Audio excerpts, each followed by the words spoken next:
great way to start the day, huh? Thank you, Linda, and the Tabernacle Choir. Good morning, my name is Larry Perlman, and on behalf of the Board of Trustees, I'd like to welcome you to the Unitarian Universalist Congregation of the Swannanoa Valley. And our welcome is into a safe place, a place, people who honor the worth and integrity of every individual. We encourage you to be true to the truth of who you know yourself to be, whether you come to know that from this place, from another religious tradition, or from a humanistic foundation. Wouldn't this be a better world if everybody in it knew you don't have to think alike to love alike? I would invite you also to turn off, disable, or otherwise destroy cell phones or anything that makes noise. And for those who are new, please take note of our mission. It's written on the front of the order of service you were given on the way in, and also the principles that we encourage each other to live by, which are on the back of your order of service. It's our tradition to welcome people who are coming here for the first time today, or maybe the second time, or perhaps you haven't been here in a while. And so if you would just stand, tell us your name, where you're from, and we'll start over here. Is there anybody that would like to stand and introduce himself? Yes? Lee Pettis, Asheville. Hi, Ruth, welcome. Welcome. You've come over to the light side. Anybody over on this side? Anybody else? Okay, how about over here? Miss Wing from Asheville. Hello. I'm here at the invitation of my friend Sue Cannon, who I see sitting up there. Thank you, Sue.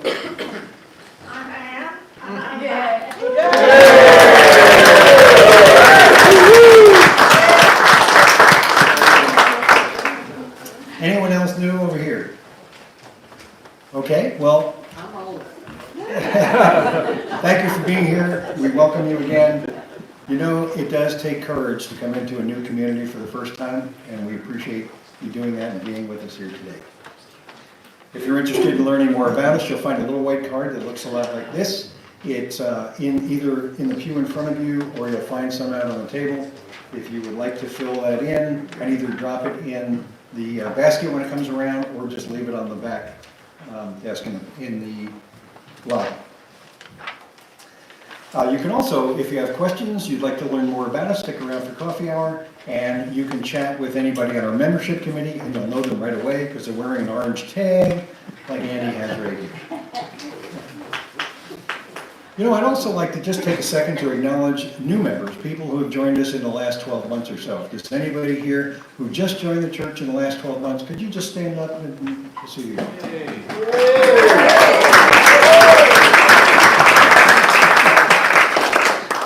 Thank you. Announcements. There is this form, it's called the Statement of Intention, previously known as the Pledge Form. And there are a bunch of those in the portico. If you have filled yours out and you have it with you today, you can just leave it on that little credenza in the portico or hand it to me. I'll be happy to take it, not now, but during coffee hour. Also, stay tuned. In your email soon, you will see a survey. We want to know what you think about a lot of things, if we're making some changes. So there will be a survey in your email sometime soon. Watch for that. Other announcements about the happenings of this congregation or of the community at large, you'll see there's a bulletin board just out when you walk out this door and turn to your right. All kinds of neat announcements there, as well as in the Current. Every week comes out on Thursdays. Take a look at that. It is our practice to acknowledge that the land that we are meeting on, right here, has not always been ours to call home. UUCSV respectfully acknowledges that the land we are on today is the ancestral home of the Cherokee and other indigenous people, and that through stewardship, understanding, come on in, welcome. We saved a seat for you. Thank you. Through their stewardship, understanding, and conservation, they've survived on this land for centuries, and they continue to thrive. We acknowledge their enduring connection to their homeland. We also invite you to stay for coffee hour right after service in the portico. You'll see a board out there dedicated to written joys and concerns, and take a look at that. You might want to connect with some people. And now, oh, and I'll also mention in that area during coffee hour will be a book signing, a very special book signing by our very own Reverend Carter. And you're welcome to stay for that as well and take a look at that. And let our service begin.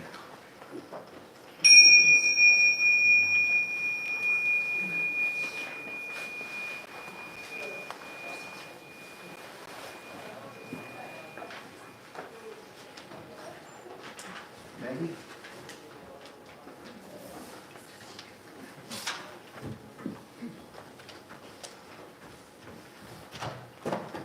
Good morning, friends. I'm Maggie Moon O'Neill, and I've been asked to speak to you today about why I love UU, and in particular, the Care Committee. As we're getting ready to do our pledges, it's important for us to all know why we're supporting this congregation. Many of you will remember that I had 2 serious accidents in the past few years. The first time, Al and I were just amazed that people from this congregation brought us goodies and treats to the hospital my very first night there. I was also flooded with lovely get well cards, calls, and visits from you in our congregation. And our beloved minister came to see me. Once I was back home from rehab after both accidents, our UU Care Committee organized a meal train each time to help us get through the first few weeks of my recovery without having to worry about where our next meal was coming from. This was a huge help and relieved my husband Al of some of the many burdens of caregiving. Committee members also brought me medical equipment I needed to my home, in some cases just minutes after I requested it. I was surrounded by the loving care of this community, and Al and I are deeply grateful to you all, and especially the Care Committee. I would like to add that I've also had the pleasure of working closely with the UU Social Action Committee that's working hard today on Earth Day. This group was the spark that ignited the idea of having a conference last fall, Beyond Land Acknowledgement, to follow up on the statement that we read each week. And our congregation was also the muscle that made that special day happen, with volunteers taking care of everything to make it go smoothly. The Social Action Committee continues to explore ways that this congregation can go beyond land acknowledgement to do our part for making reparations and contributing to the healing from our country's genocide of American Indians. Thank you so much for being part of my beloved community. And fill this out.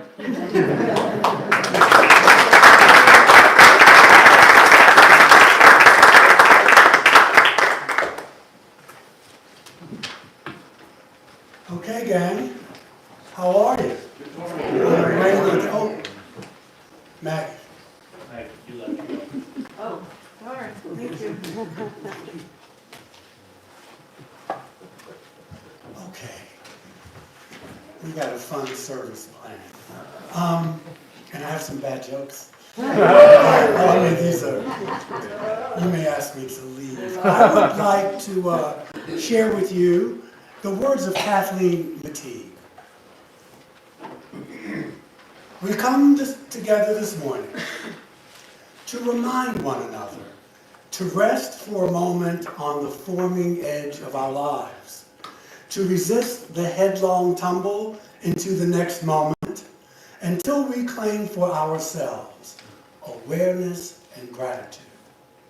Taking the time to look into one another's faces and see their communion and the reflection of our own eyes. This house of laughter and silence and memory and hope is hallowed by our presence together. So, isn't that nice? Ann Silman, welcome. Leaf, greetings and salutations. Thank you. So, thank you, Diane. please rise as you are willing and able and join in singing our opening hymn, number 21, For the Beauty of the Earth. Hymn number 21.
Our reading is in unison this morning. It's number 489 in the back of the gray hymnal. One of my favorite Unitarian Universalist writers, Max Kuntz. You know what? Actually, my eyesight is a little... We can read this responsibly, because I think some of it is darker than the other. All right. So let's do it responsibly. When love is felt or fear is known.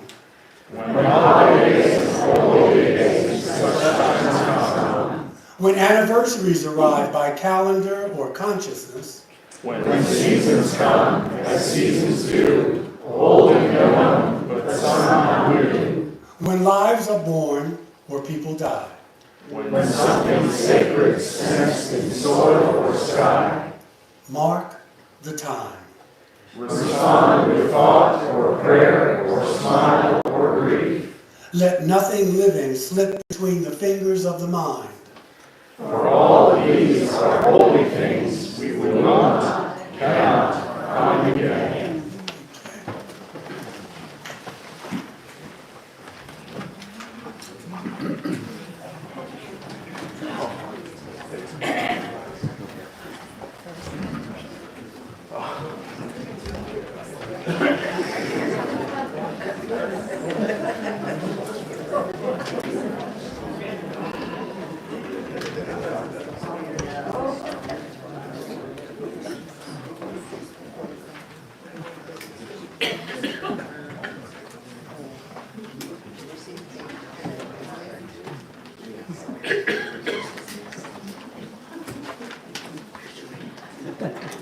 Baseball hat.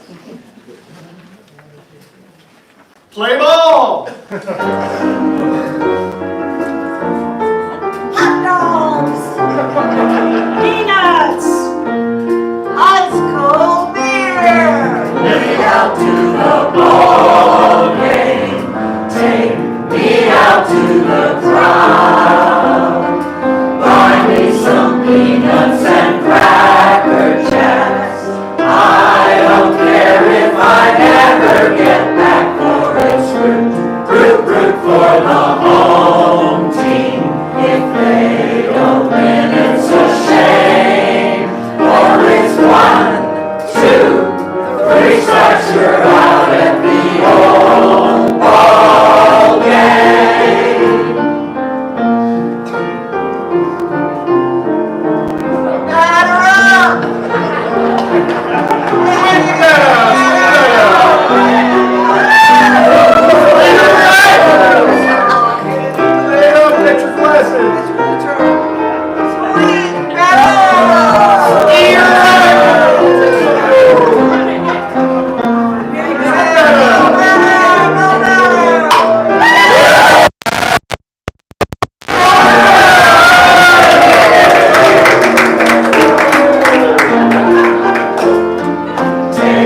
This is the time in the service when we invite you to come up and to light a candle or drop a stone in for joy and concern. And the floor is yours. Diana, do you do this? No, I'm forgetting. I'm having flashbacks. Okay. So there you go.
Should have made this as an announcement, but, well, Anne, you're here, so I don't have to make that announcement. Susan, I'll make it for you. It's fine now to start visiting Mamie at Mountain Ridge. You just need to know this. Tuesdays are not good days to visit. She does best with one person at a time. If you want to bring her something, she loves chocolate, Frosties from Wendy's, and partial to any kind of chocolate, preferring milk over dark. And, you know, just let the Congregational Care Committee people know when you're going so she doesn't get overwhelmed. And I think that's about it, right? Okay.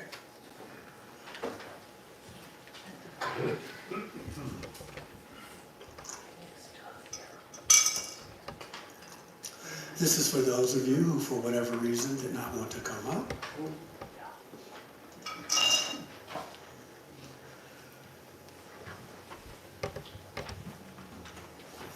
And that, I think, is that.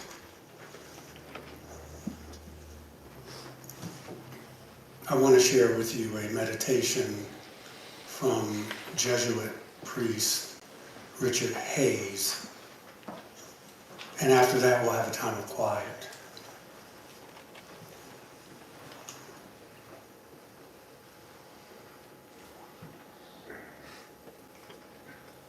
I'm adapting it because some of his language I don't want to use. Great Spirit of Life, we rose from sleep to join the great dance of life. One with stars and planets no longer visible because of the dawning light of our one star, the sun. And yet, with all the blazing beauty all about us, I now enter into meditation, being one with this entire planet, whose northern hemisphere is awakening to the season of spring. This being said, we now awaken to your hidden presence, Spirit of Life, in our lives as we descend into our hearts to become one with you. As darkness slides around the planet on the other side, and the light of our day star reveals a wonderful, mysterious springtime world. Open this day my third eye, that I may see you hidden in countless forms, in the springtime beauty of creation, and in my brothers and sisters, each made in your image. Remember our needs this day, especially the need to grow in patience. Enlarge my heart, that I may love more and with greater zeal. May I be simple in my thoughts and deeds, and may I become a part of the redemptive work to bring about justice and peace on this small blue planet. And now, while our minds are one, for this brief moment, I leave you with the eloquence of silence.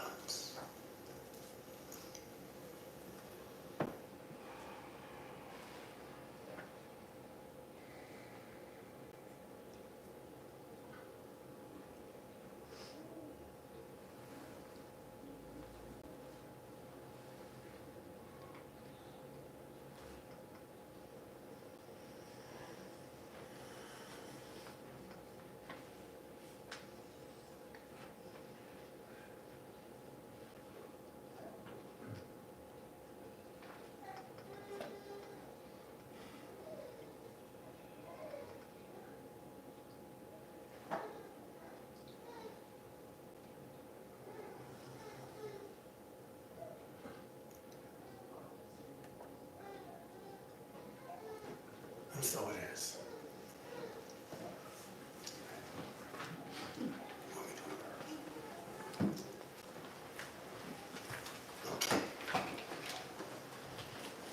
We will now collect this morning's offering.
Thank you. for your generosity.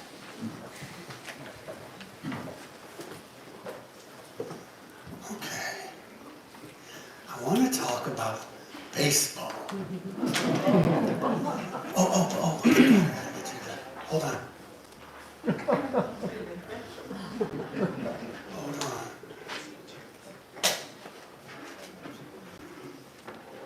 I've been doing some research about different cities around the world, and I found out that the population of Ireland's capital is really expanding. Did you know that? Yeah, it's Dublin. I got you. No, it's too late. I got you. No, you were into it. You were into it. And since I went to I was looking at Dublin and Europe, and in Europe they call when you get in, they call it a lift, and in America we call it obviously an elevator, and I guess we were just raised differently.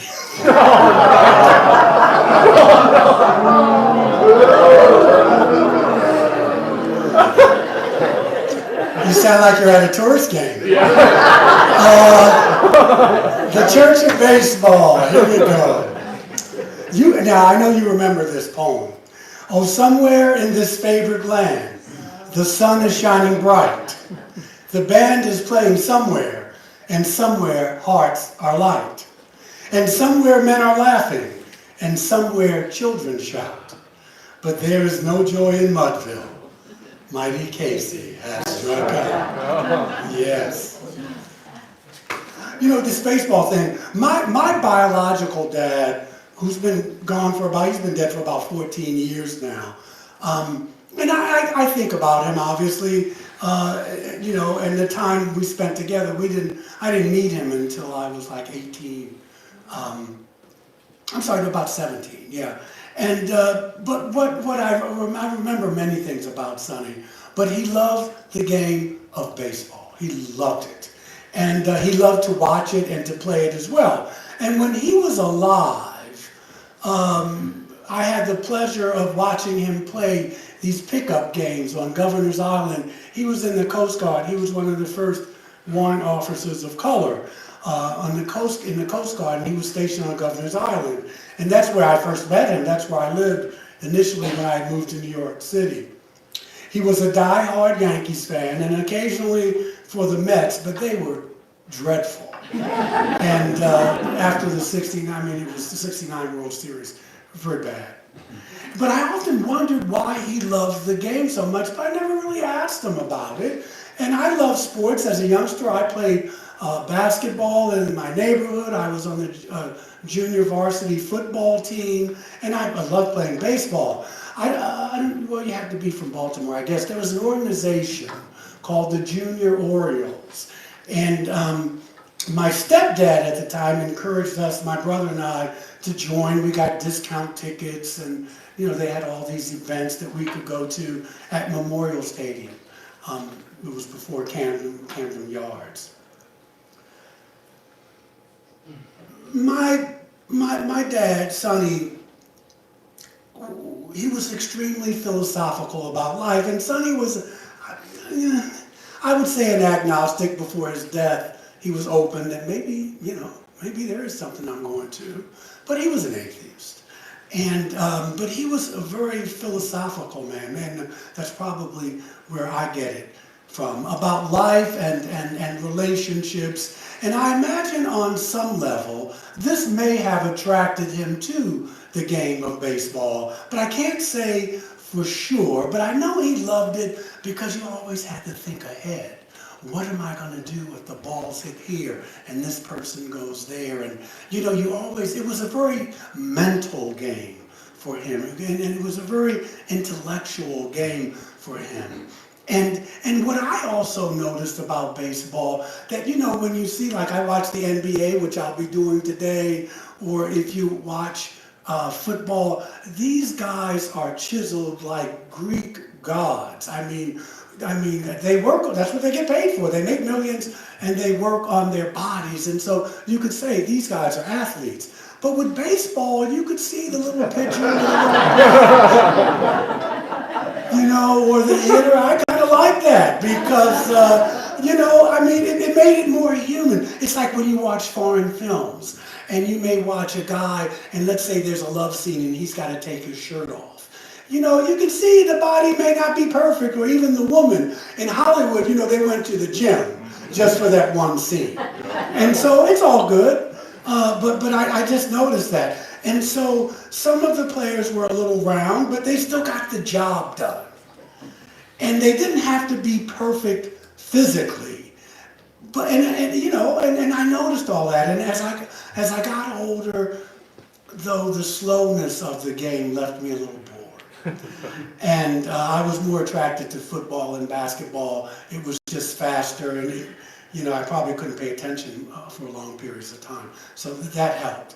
But years after that, I started getting back into baseball, and I love when we go. Susan Hicks gets the tickets for us, and I encourage you to come with us. There are 2 games that usually this year, and it's just a fun time.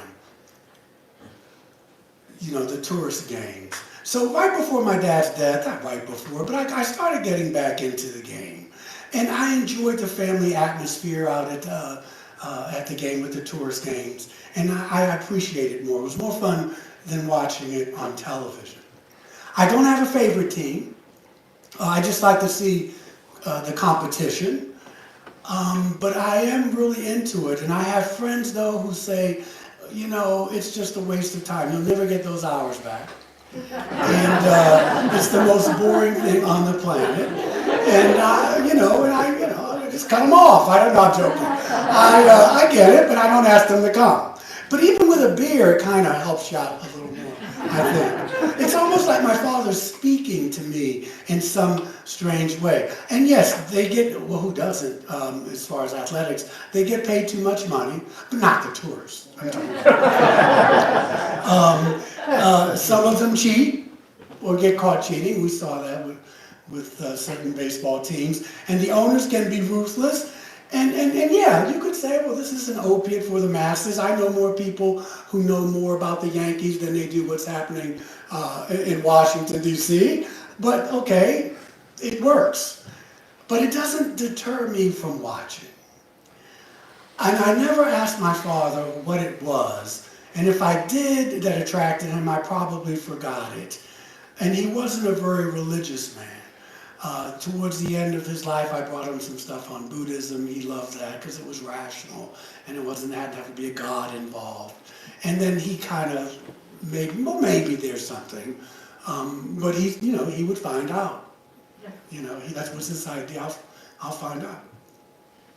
He was exploring his inner life at the time, and so that was a good thing. But how can baseball cultivate your inner life? How can baseball be kind of like a spiritual experience?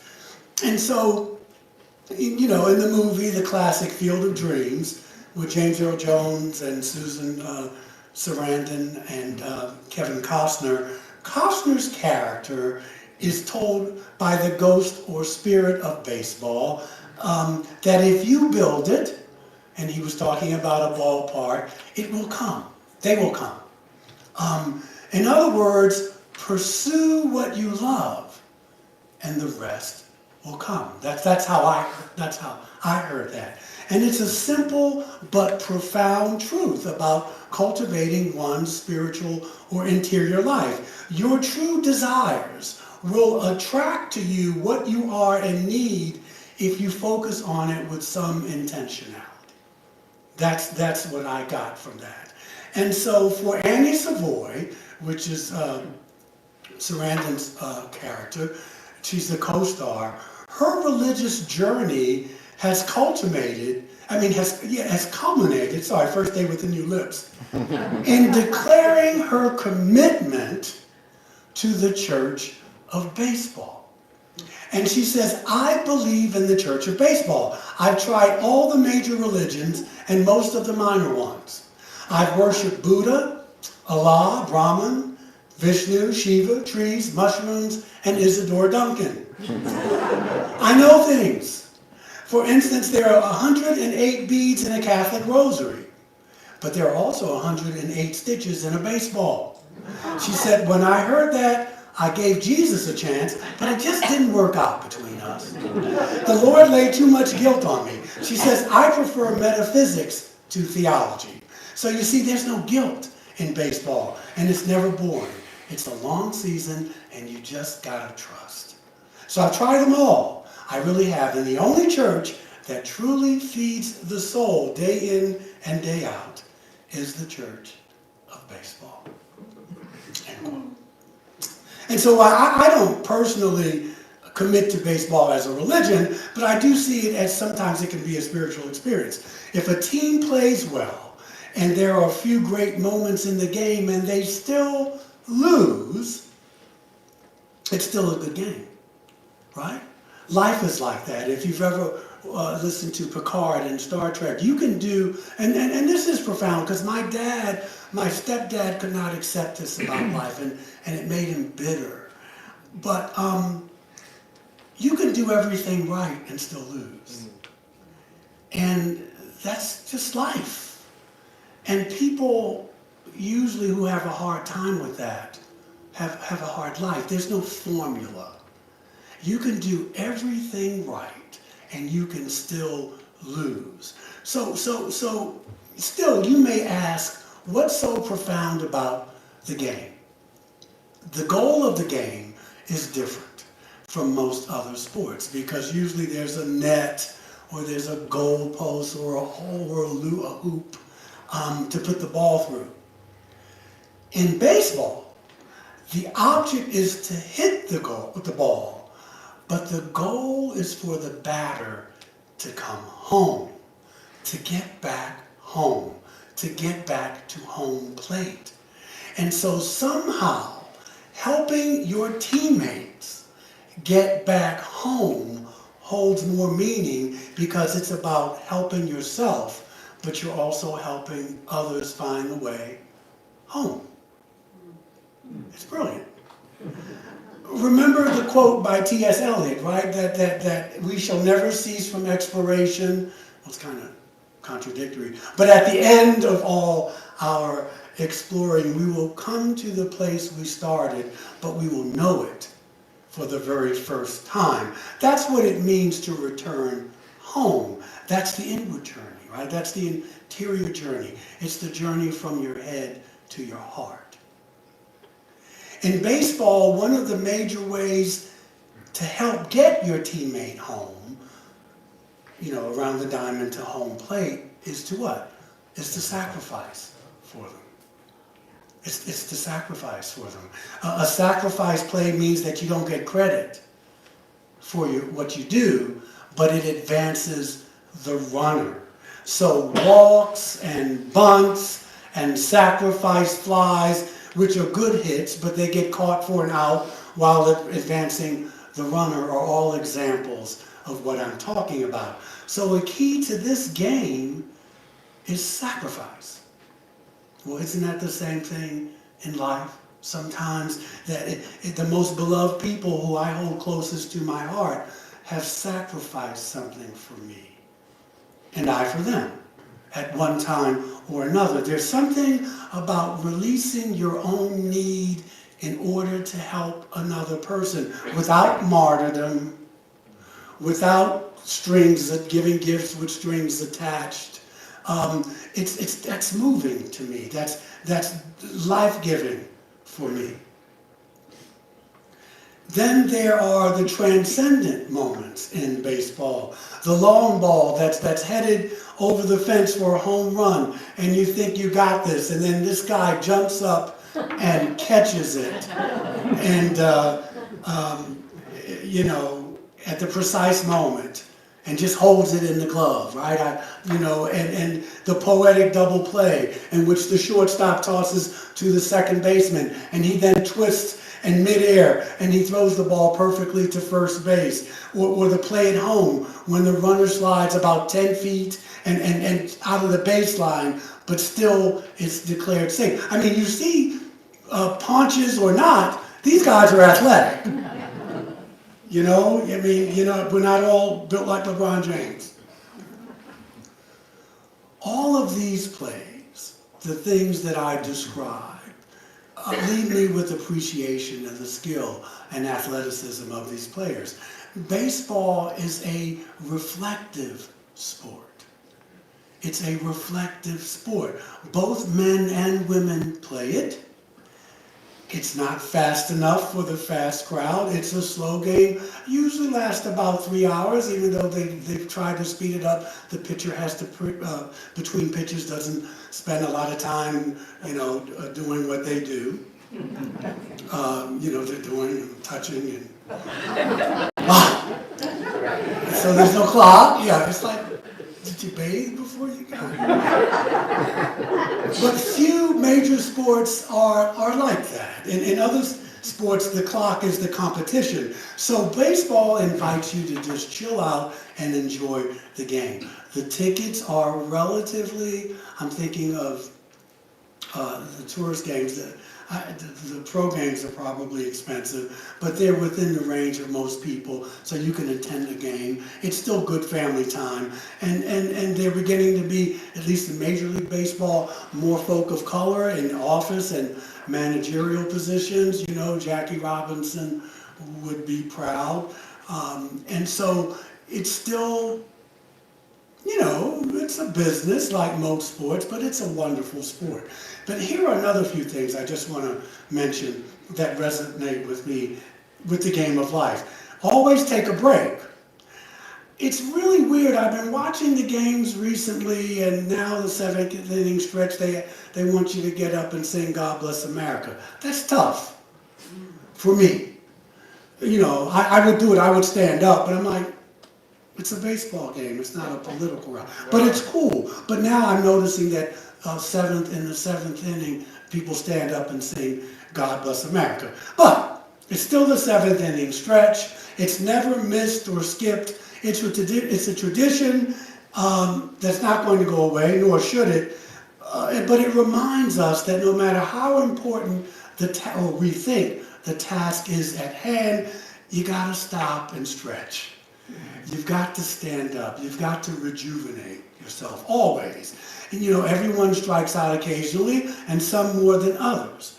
Errors are part of the game. This is another thing I like about baseball.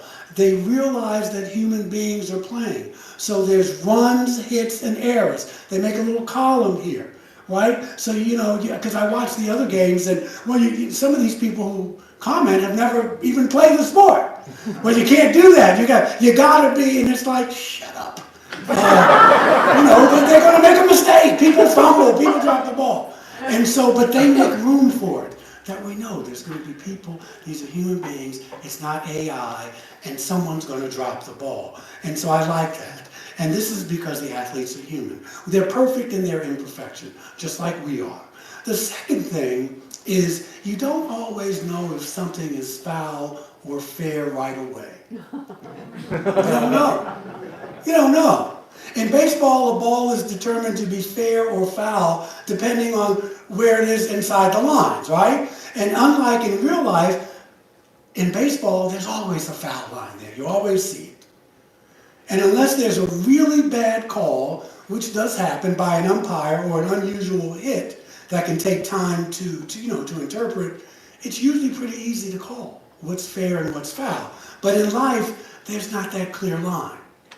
And so we can sometimes flounder trying to determine if something that has happened to us, is it really good or is it really bad, or is there some moral here, or is it something, if it's something we haven't expected or wanted. It just reminds us not to rush to make any judgments or decisions about things, and to step back and just take some time to analyze. See, baseball's a sport, man, I'm telling you. Now, this other thing is, neither a slump nor a streak will last forever, right?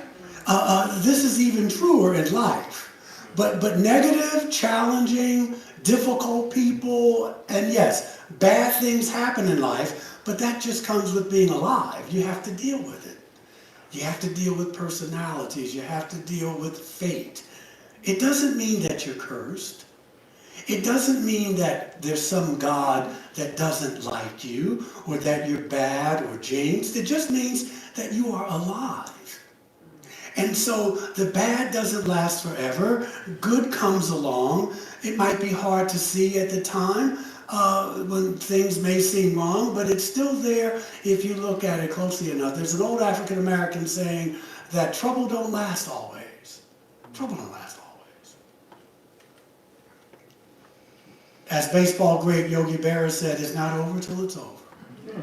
And that's just not true in baseball, but in many other things in life as well. Howard Thurman says that the contradictions of life are not final. That's what Easter and Lent is all about. Good Friday comes before Easter. Cycles of life and death and new life. So you remember this when you're struggling. And there are obstacles, which there will always be, and the odds seem to be against you. The only way that something is really over is unless you say it is, unless you give up, unless you get scared. So don't let fear stop you from doing the things you want to do. Do them completely. So at least you can look at yourself in the mirror and you can say, hey, I gave it a shot. It didn't work, but I gave it a shot. And how many times have you, because I do it all the time, I get frustrated. My nervous system gets worked up. And and you see your team getting a good old-fashioned you-know-what whipping, and I go away, and then I'll look at the score the next day, and they came back and won. I hate when I do that. I hate that. But they do. And then sometimes they don't. But you got to hang in. Each season brings a fresh start. If baseball players let losing a game or a series get to them, there wouldn't even be a baseball season. This is true of any athlete. Every season and every game is a fresh start. No matter how bad a game is going, they don't quit. It's embarrassing. Maybe your family's in the stands and you are getting annihilated, but you go out there. Yes, you're getting paid millions, but don't be cynical. We all have the same chance every day once we wake up. Beating yourself up for something that happened in the past, you didn't hit that day, or you didn't get the good pitch, it prevents you from moving forward. We're perfect in our imperfection. It's a paradox. But acknowledge what you did, how you can improve it, and then you just have to forgive yourself and move on. There's just no other way. And these are the simple, profound truths of the game of baseball and the game of life. So I want to thank my dad publicly for reminding me about the game of life and encouraging me to go out on the field to play ball and to get out in the game of life and just to live it. And in short, the game of baseball teaches us, again, that there's no such thing as perfect. There's no such thing as perfect. Baseball teaches us that the game is perfect because there are imperfections in it. It teaches us, or has taught us, how to deal with failure. We learn at a very young age that failure is the norm in baseball. And precisely because we have failed, because mistakes are our greatest teachers, we hold those in high regard who have failed less often. That means they hung in there. We hold in high regard those who hit safely in 1 out of 3 chances and they become stars. I find it fascinating, again, that errors are a part of the game. This is an education for all of us. There's no such thing as perfect. I've had people say to me, you can always better your best, but that's a trap. You ever been in a relationship with someone who's a perfectionist?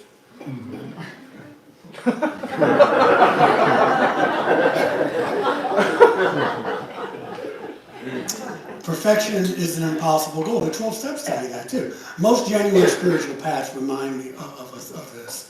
Attempts to remind us how to deal with failure. It's part of the game. It's okay to fail. It's okay to make mistakes. We don't have to play God. Albert Camus once said that what we call basic truths are simply the ones we discover after all of the others. So there's a crack in the universe, right? Everything has a crack, and they say that's how the light comes in. So trying to be perfect is the human mistake here. And there can be no inner peace or no inner life that way. The core paradox of life is that we are incomplete and unfinished, but we change, we evolve, we grow. I'm repeating myself a lot, so I think I'm going to leave it there. Just don't let fear of striking out keep you from getting in the game. Play ball. Thank you.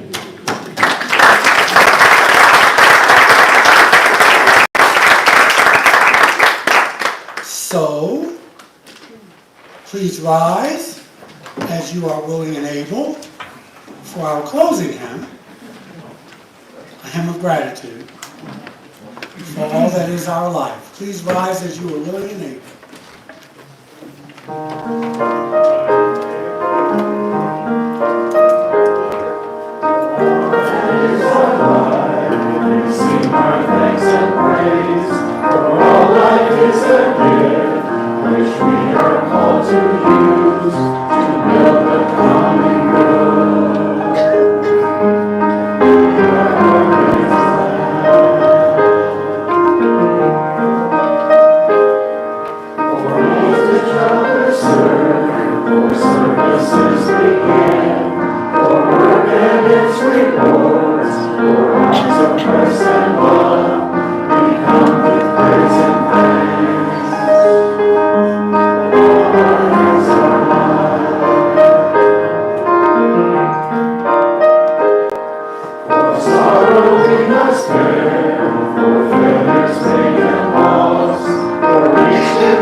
All right, so let's give a hand to the maestro and the choir.